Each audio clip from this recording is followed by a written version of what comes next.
Let me use this opportunity to greet all the persons from the Ministry of Education and especially the HIV AIDS team.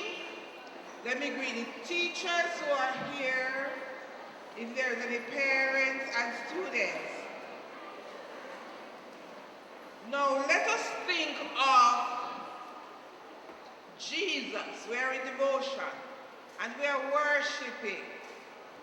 But let us think about Jesus as it relates to our support, the support we are going to be giving or we have been giving to persons who are affected by HIV and AIDS virus. Jesus was passing one day at Gate Beautiful and he saw who? Who was at Gate Beautiful? A blind man. Do you remember that story? Where Jesus saw the blind man at Gate Beautiful? And the blind man was doing what? Begging. So Jesus realized that the blind man had a need. So what did Jesus do? He healed the blind man. He allowed the blind man to get back his sight so that he could see. Now, you are in schools as students and teachers, and there are some students and teachers too, people living in your communities who are affected by the HIV virus. Some of them even have AIDS. What support can we give them? The theme for today, or the theme for this year, is what? What's the theme? Yes, I can.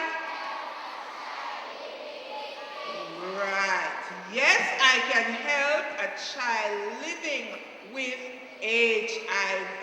And we can extend that to say, yes, we can help people, because there are some adults too that are living with HIV. Now these persons need attention. Jesus gave the blind man attention. They needed care. They need care. Jesus gave care. They need support. Now when we see persons living with HIV and AIDS, we should not do what? We should not discriminate. Isn't that the correct? And we should not treat them badly, because they need what? Attention, they need care, and they need support. So we ask ourselves, in situations like these, what would Jesus do? So when you see a child, your schoolmates or any adult having this virus, we ask ourselves what?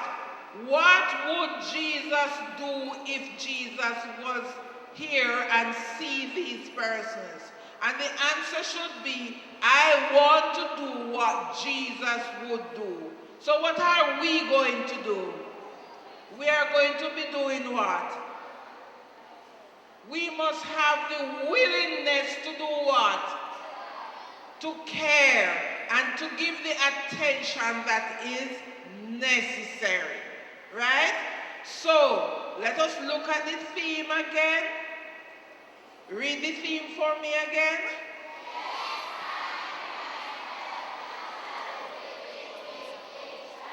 Right, and we are going to be committing ourselves to do that and to believe in ourselves and knowing that Jesus wants us to help someone who is living with HIV. And I want you to believe that you can give support, you can do something. You should not discriminate against them. Good morning, everyone. My name is Kassan Troop. For the boys and girls who don't know me, and for my colleagues out there, my name again is Kassan Troop, and I am one of 2 health promotion education officers assigned to this region. So you may not see me in your schools, but some of you are familiar with Mrs. Marlene Bailey. Now today is a fantastic opportunity to share with you, our students, our parents, our teachers, what has been happening in your schools with regards to the Health and Family Life program. We're going to be having a few changes to the program as you have it out there because there is an emergency meeting in the ministry this morning. So some persons will not be here to participate as planned. But we will go on nevertheless. We are going to be celebrating with the students who have been participating in the Health and Family Life Culturama Competition. Over 25 schools submitted entries into this competition, and they were able to showcase their pieces at the elimination exercise. And they are here today, top 10 schools, here today to compete. They will be competing for 32-inch flat screen television. You can see them to my right. They'll be competing for computers. They will be competing for DVD players, trophies, and the works. All students who are among the winning group will be given certificates of participation just to show you that we appreciate what you do, and also we will recognize the efforts of our teachers. We are very happy for the support that you have given to us over the years, and because of that I want you to clap yourself. Clap yourself on your school for the support that you have given to us over the years. Without you, this could not have been possible, and I want to say thank you very, very much. In the same breath, I would like to give you welcome. As I said to you, we have some changes. So I'd like to welcome in particular our Ministry of Education officials, those who are with us. Some of them had to leave because of the emergency. We also want to welcome our booth holders. We have the Jamaica Red Cross and we have the Health Center, the Old Harbour Health Center. They are here with us offering free HIV testing. As you know, today is in commemoration of World AIDS Day, in addition to the culmination of the Health and Family Life Culturama Competition. So it is important to know your status, adults that are among us. We have the facilities here to get tested, and you can also get the results back today. That is the kind of facilities we bring to you this morning and in the afternoon. We also will be having persons from the National Council on Drug Abuse providing counseling on drug use and abuse. We have the Health and Family Life booth over that side. They will be hosting the HIV/AIDS quiz competition among schools.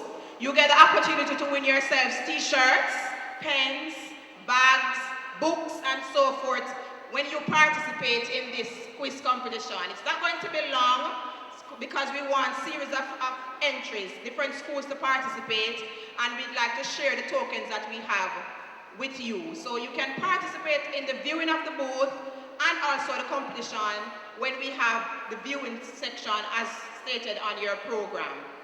We will also be entertained by some groups, those that are in the ministry and outside of the ministry. We want to give them welcome, those who are here already, a special welcome to you, and we anticipate a great performance from you.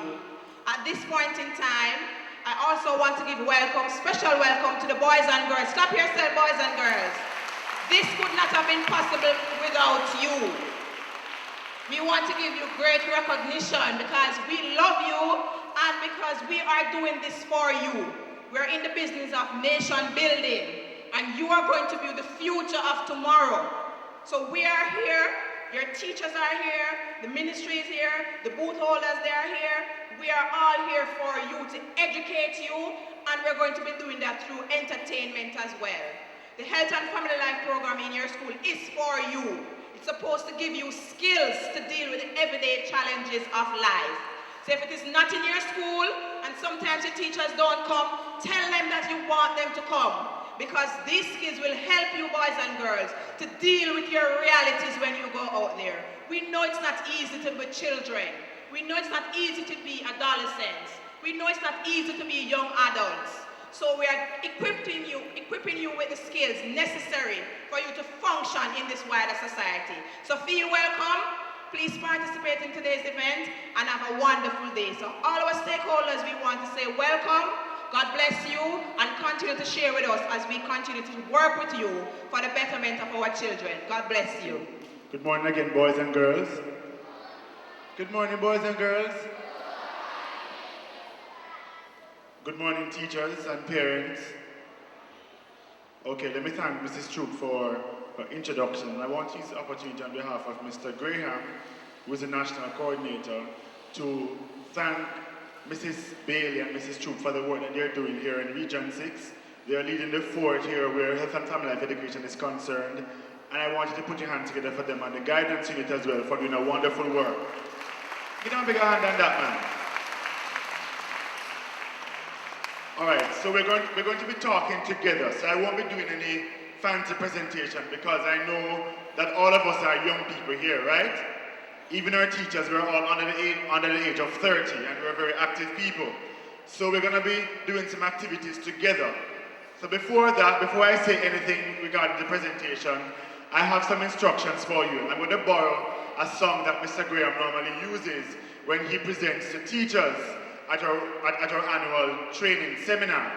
Anybody knows the song, I Will Make You Fishers of Men? You know that song? I Will Make You Fishers of Men. Do you know that song? You know that song? All right, so we're going to sing that song together, but here are the instructions.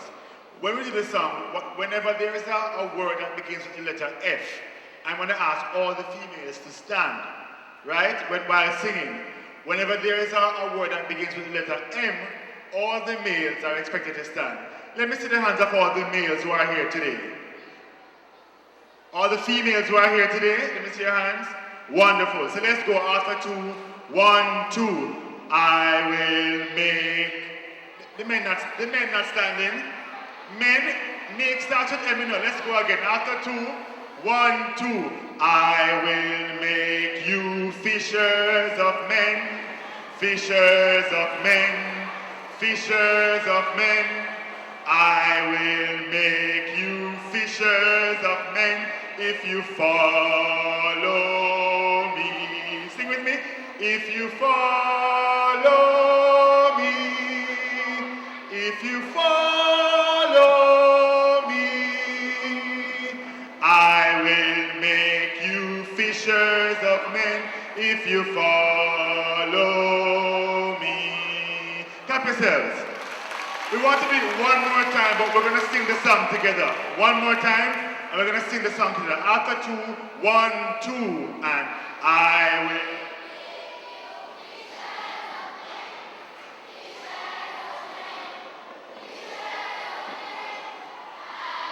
Still can't hear you?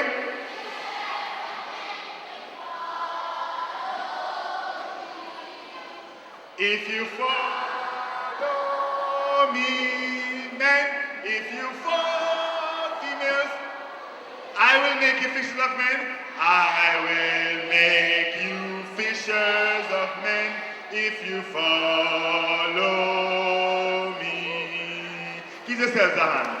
Very bright students here in Region 6 and very, very, very, very intelligent and hardworking teachers. Now, I have about 5 or so questions I want to ask you before I even go anywhere else in the presentation as well. Now, as we look at the theme this year, yes, I can help a child live with HIV. And also as we look at, on a national scale, yes, I can support someone living with HIV. As I ask you these questions, if your answer is yes, I want you to raise your hands. If it's no, you keep your hands down. Would you buy fresh vegetables from an HIV positive person? Those who say yes. You would buy vegetables or food from an HIV positive person. Those who say no, raise your hands. I want 2 of you to come and tell me why you say no. And 2 people who say yes, come as well. So the people who say no, come on this side, 2 of you. And those who say yes, come on this side. Let me come. So you said no. All right, why? Because I don't want to catch it. Because you don't want to catch it. You? I say yes because I say yes because you don't catch HIV from an HIV positive person that way. All right. Let me hear. Don't go. Stay. Let me over here. Yes, why I say yes? Because it's an HIV positive person. And And you won't get HIV so easily. I would say yes because you cannot get HIV because of the vegetable. are they correct, everybody? Yes, they are correct. You cannot catch HIV through food, so give them a hand. These are very, very bright students. So you don't have to be afraid, because as we go on in this presentation, we want to tell you, and you'll know this for the quiz as well, the 4 fluids through which HIV is transmitted. So you're very careful to know that by buying vegetables from somebody who's infected, there's no way that you can catch the virus that way. Okay, question. Do you think that an HIV positive teacher should continue teaching our children? Those who say yes, let me see your hand. Those who say no, let me see your hand. All right, the people who say no, two of you come over here and tell me why. Quickly, everyone come. You're young people, so you're very active. So run, come and tell me why you say yes. 2 of you over here, why you say yes. And 2 of you, why you say no on this side. Come. All right, tell us your yes is on this side, no is on this side. Tell us your name and your school, quickly. Tajay Johnson of St. Catherine Primary, I would say yes because you can't catch HIV that easy. All right, let me hear from you. I come from Spring Gardens High School and I say yes because you cannot catch HIV unless you do sexual intercourse. All right, she's giving us information here, bright girl, all right. From Maypen Primary, I say yes because you cannot catch HIV by someone teaching you. All right, okay. I would say the same answer. Same answer. I will say yes because you cannot catch it. You will catch it. Because you only can catch HIV by having sex, so the teacher just teaching, so. That's one way. We're going to hear more ways. I will say yes because the teacher is teaching you so you cannot catch it that way. All right, so they're going ahead of the presentation, and they're telling us that one way through which HIV can be transmitted is through what? Sexual intercourse, right? And especially unprotected sexual intercourse. But that teacher has a right to teach whether they're positive or not, don't you think? So look at your nice teacher beside you, right? You love your teacher like crazy, and this teacher who you love dearly becomes infected. You're saying that this teacher should leave the classroom and not teach anymore? No, we should allow the teacher to continue teaching because, as we know, HIV transmitted through unprotected sex, to what are the other ways? Anybody? Yes, over here? Tell me. Yes, you.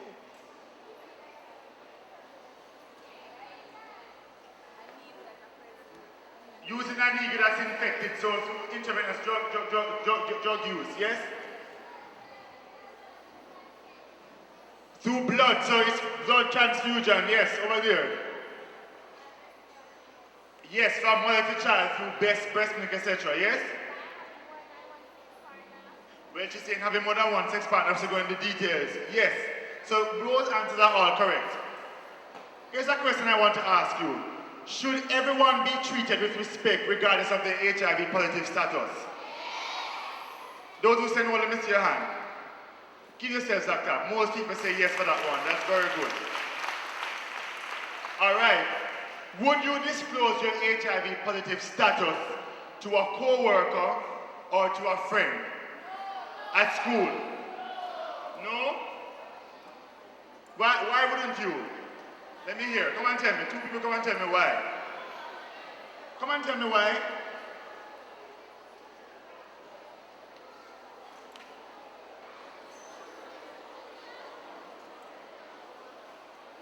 Because the person can start discriminating you.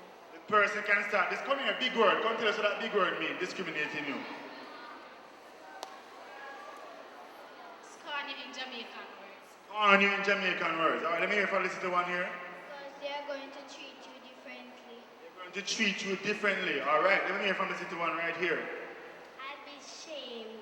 Be ashamed? Why? Because it's not something really to expose to friends. Just say it's not something to expose. Come and tell me why. Why not something to expose to your friends? Why? Because I can't really trust your friends.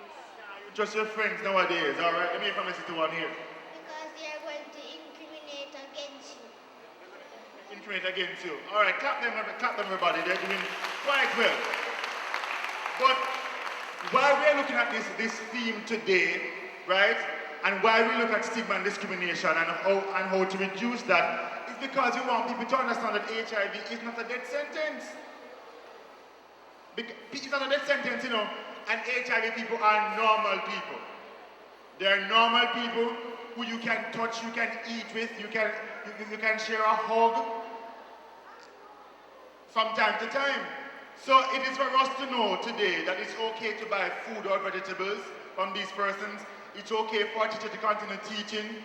It's okay for everyone to be respected despite their status. Right. Now here's a situation in Jamaica, and you'll be surprised to know that there are some 27,000 persons who are estimated to be living with HIV. But those are the known cases.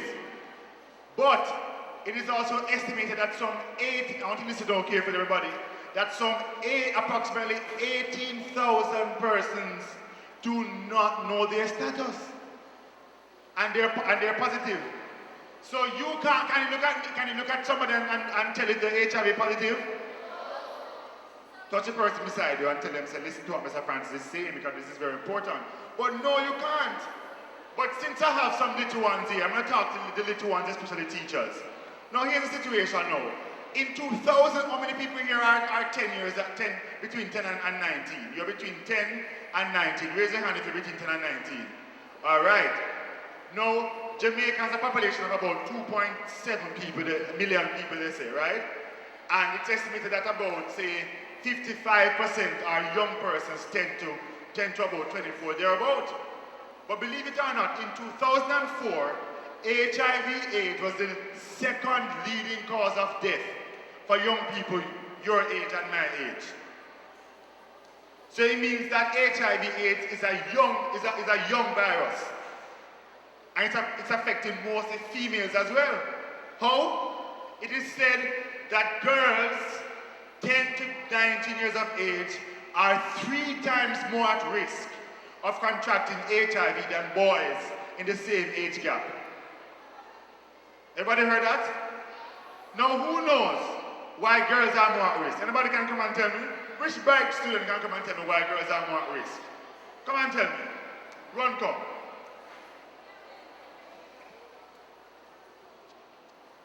They're the ones that are going to get pregnant. I don't want him to leave at all because we had a youth forum last year and we find that our girls in school are more concerned about not getting pregnant. They're more concerned about not quote unquote not breeding. Don't go, stay right here. But they don't know that unprotected sex can also cause them to become infected with HIV.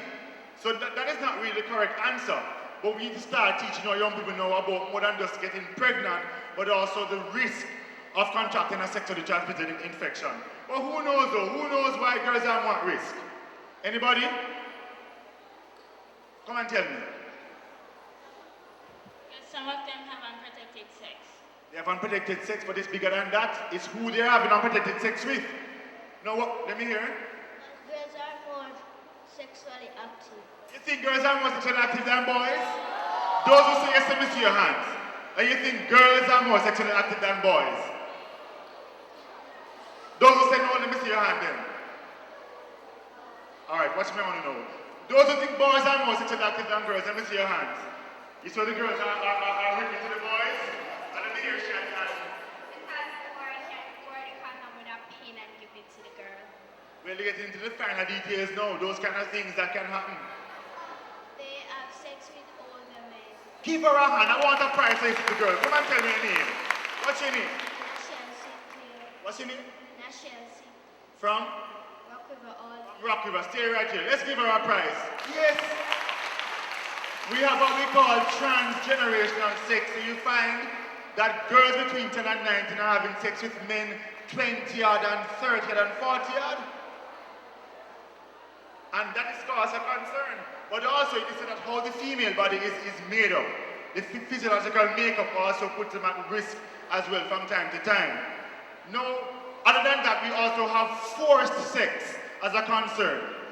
Studies show that a lot of our young people admit that the first time they had sex, they were forced to do it, even without their consent.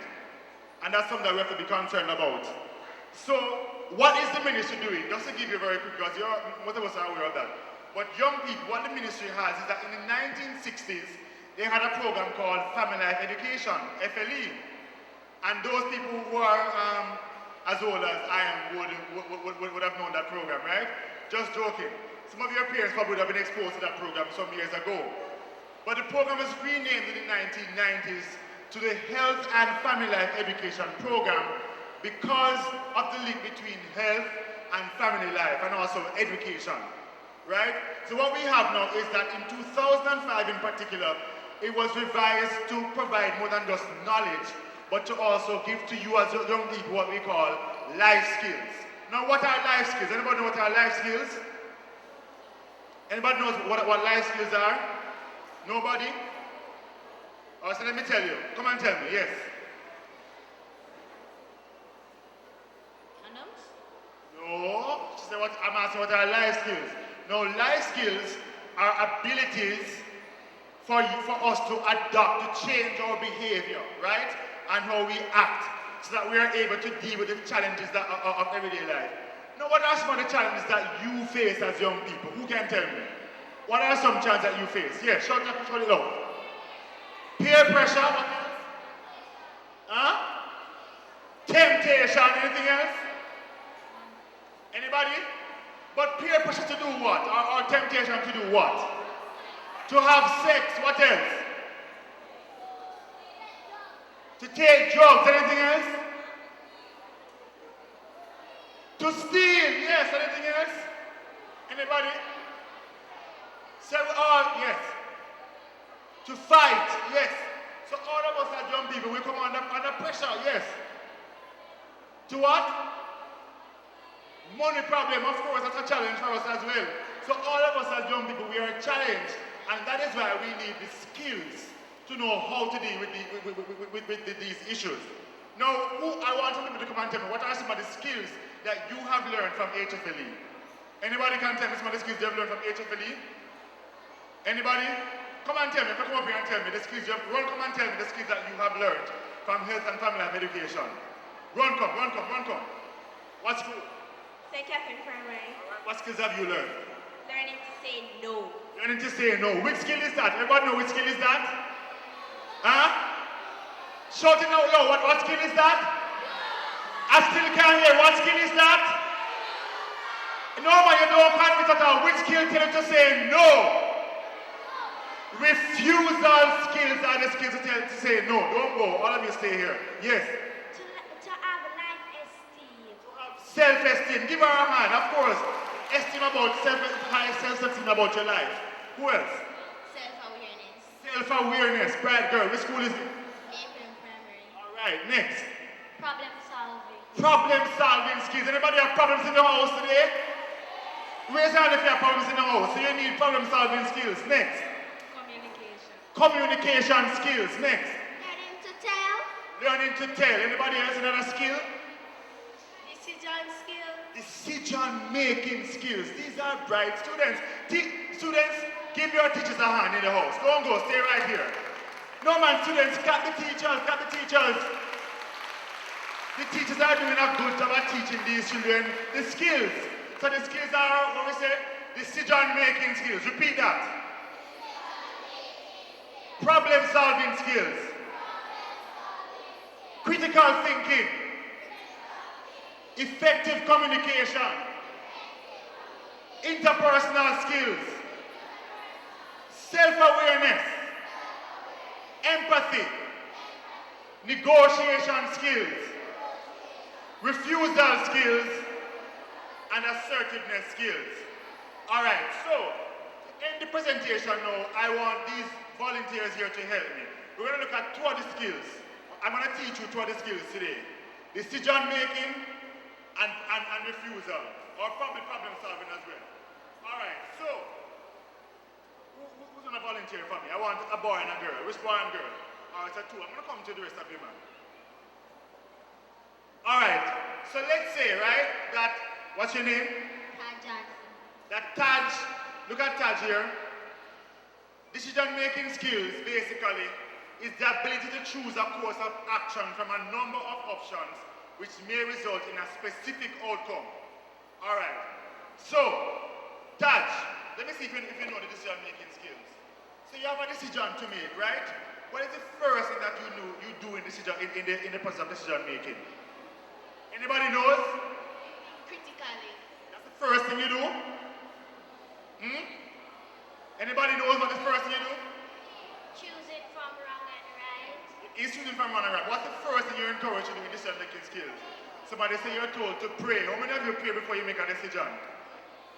Now, what we tell students is that we tell them to stop. What we tell them to do? I can't hear you, not listening to me. What do we tell them to do? To stop. So stop, check out the scene, right? And remind yourself to think before acting. So say that, say stop. Check out the scene. And remind yourself to think before acting. So now you see this big stop sign coming in your head, right? What do you do next? You think, right? So you become aware of what? The problem and what? What is going to happen? What else? And what may you have you may have something in your left hand and something in your right hand. What are those called? You have to weigh your what? You have to weigh your choices, right? And then having stopped, having thought about it, what do you do next? You act. Which might give them a hand over there who said that. You act. And then you review. And you say, God have mercy, I wonder if I made the right decision though. Right? And then the next one I want the volunteers for as I wrap up is refusal skills. Right? So, I want you guys to decide what you are going to approach the girls on, or the girls can decide what they're going to approach you on, right? And you have to use the refusal skills now and show your friends how they should use the refusal skills when they are being asked to do something. Who are my volunteers today? You want to volunteer? All right. And who's going to work with her? So both of you going to work together? Or you want to work with her? You go and look at the problem-solving skill part. That part, right here.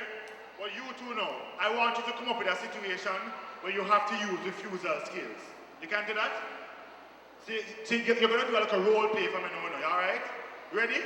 All right, let's go. You afraid? Stay there. You better be afraid. All right, so from time to time we say that we're pressured and tempted to have sex as young people, right? So we're going to use refusal skills. He's hiding. You better stay there. You have to, any male wants to volunteer then for me to demonstrate refusal skills? Anybody is brave enough? Who? You're coming? All right, come. Now, I want you to tell him no. Tell him no. He has approached you to engage in sexual activity. How do you tell him no? Demonstrate to us.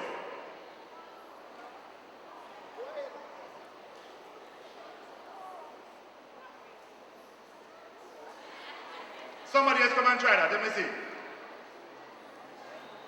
Anybody else? I want you to repeat it. Repeat that again. Repeat it for us. Not ready yet. Do you think she's convincing? She's not convincing? Who can come and show us convincingly how to say no to sex? All right, we have a volunteer right here. Let me hear from her. No! All right, give her a hand. So when you're saying no, you have to be clear and you have to have your strongest voice.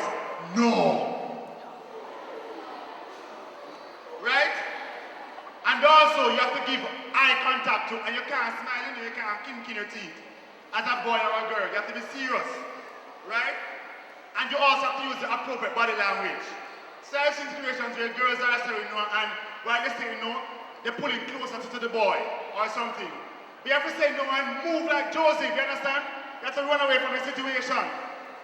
And you also should give your reasons for refusing, right? And you should list the possible consequences. That's something you have to do. And what you can also do is to suggest alternatives. So what are some alternatives to having sex today? Anybody can tell what are some of the alternatives to having sex? Alternatives to having sex. Using never hear me at all. I said, what are some alternatives? What else can you do instead of engaging in sexual activity? Anybody? By having a boyfriend. Not mercy, by having a boyfriend.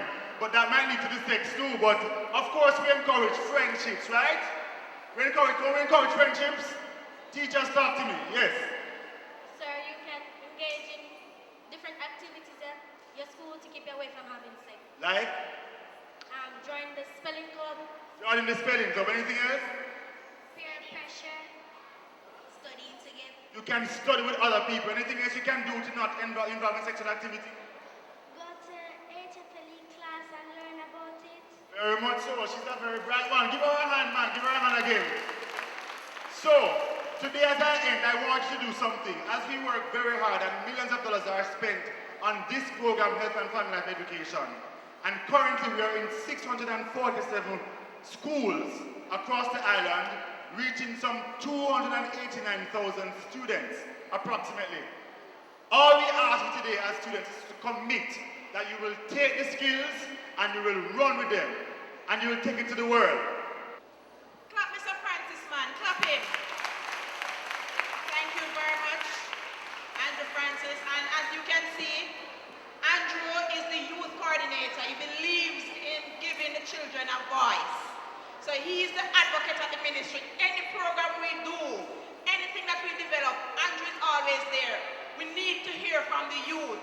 We need to hear from the children. Hence his style of presentation, giving them a voice. Let us hear it from Mr. Francis.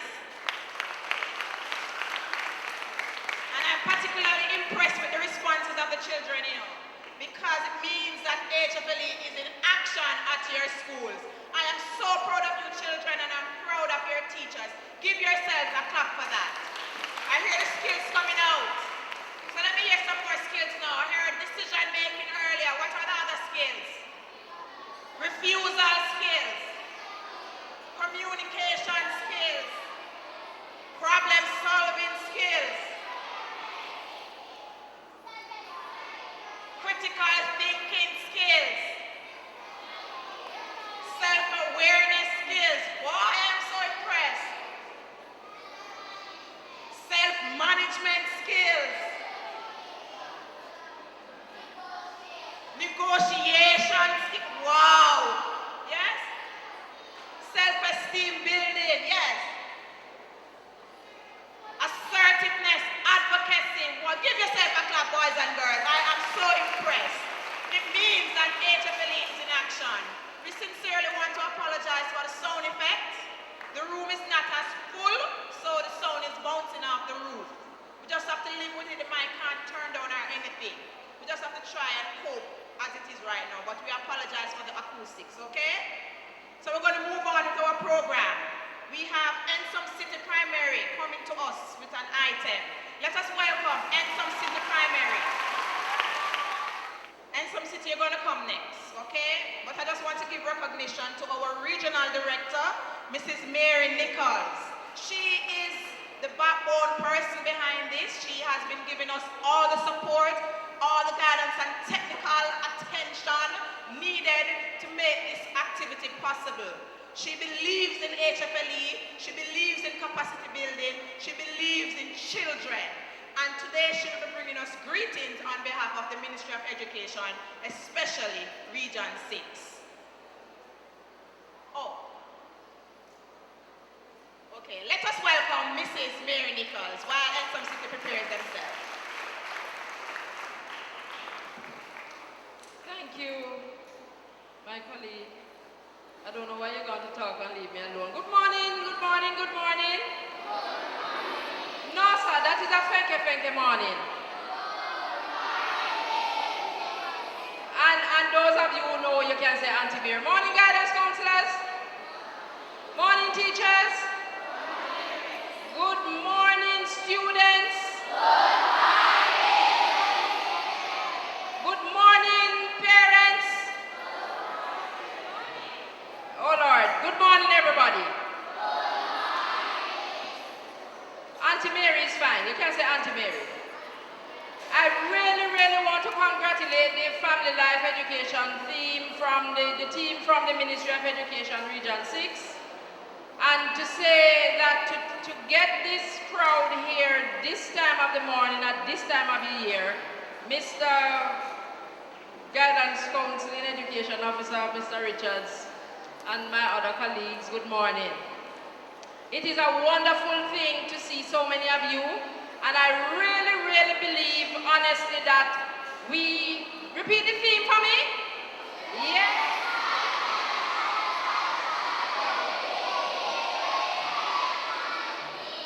And I would add to it that we must help a child who is living because we may be next.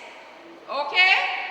So I really want us to be very serious about this. I can help and really do all within our power to ensure that we help others who are living with HIV and AIDS. So I'll be with you for the rest of the day and we will talk. So Region 6 again, welcome you and I greet you well. Enjoy what is planned for you, but more importantly, ensure that you remember to help someone that is, because it may be you. Thank you very much. Say thank you to Mrs. Nichols. Thank you very much, Mrs. Nichols. We are really happy to have you sharing this moment with us. And some cities ready, let us give them a welcome.